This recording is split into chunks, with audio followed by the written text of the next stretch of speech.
Welcome to Ratnam College of Arts and Science. I am with you, Dr. Subhashini of Ratnam Institute of Management.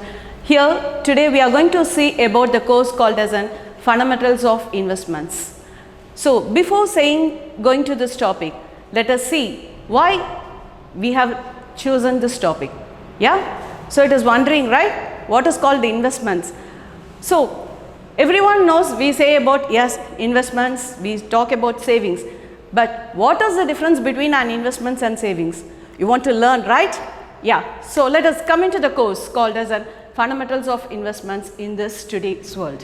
So why investments if you take? So lot of people they say I have invested, and many people they are very well versed in the stock markets and they invest. Some people if you take non-financials, okay, so how they do invest? So we need to teach them what are the fundamentals are there that we need to learn before going for the investments, because we know that every investment is involved with the risk and return. Okay, so the first one we need to understand what is the difference between the savings and investments. Let us see in this PPT how it is. So here you can see investment is an activity that is engaged in people who have savings, right? So investments are made from savings, people invest their savings. What is it? These two terms are really confusing, is it? Yeah, yes. So whether we can say all savers are investors? Yes, there is a big no. There is a difference between a savers and investors. Okay. So what is meant by a savers? Savers, they park in for a temporary financial arrangement. Suppose I want to have some liquid. Okay, so I just park my money for my temporary usage. Those are people called as savers. Then who are all investors? Yeah, let us see into it.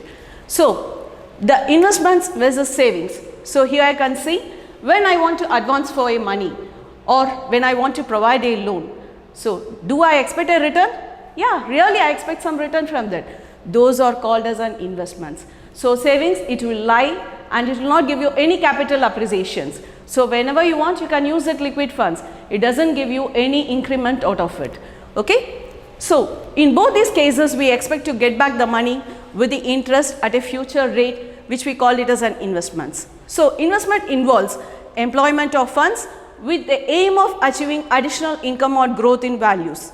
It is a commitment of funds made in the expectation of some positive rate of return that we expect. So example, if I want to deposit a money, so what is it? I'm getting safeguarding my principal. So what is the return I'm going to get? I'm going to get in terms of an interest. If I'm going to buy a debenture bonds, what is that I'm going to get in return? I'll be getting my interest and I'll getting my principal also. If I'm going to invest in equity, what do I get? I'll be getting my shares, increment capital appreciations will be there. I'll be getting my dividends, I'll be getting there. Because of this, I go into the equity. So why is there only a physical asset? Is there any appreciation? Yes, there is an appreciation in physical assets. So we can divide it into like physical assets and financial assets, we can divide into it. Let us go into much deeper into the investments part. So what are the characteristics of investments? So before I enter, I need to know what is my return, what is the risk involved, what is the safety and liquidity.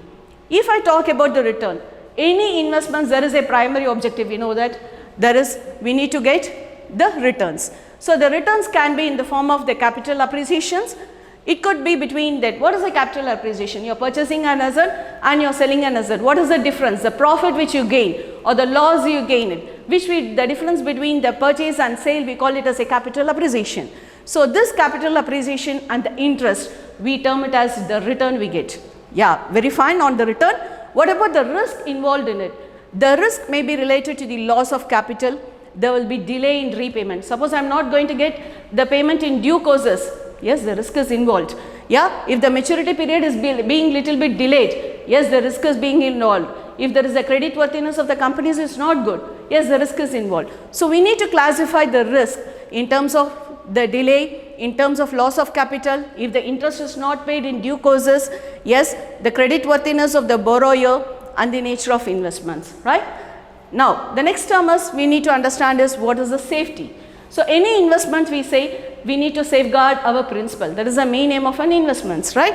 So, the certainty of return of capital without the loss of money, the safety is the main important aspect. The other one, yes, all the three are fine. Return, risk and safety are fine. The next term is called liquidity. An investment which is easily saleable or marketable without loss of money and without loss of time, we call it as liquidity. So I hope this make you a quick understanding of the investment characteristics. Thank you all.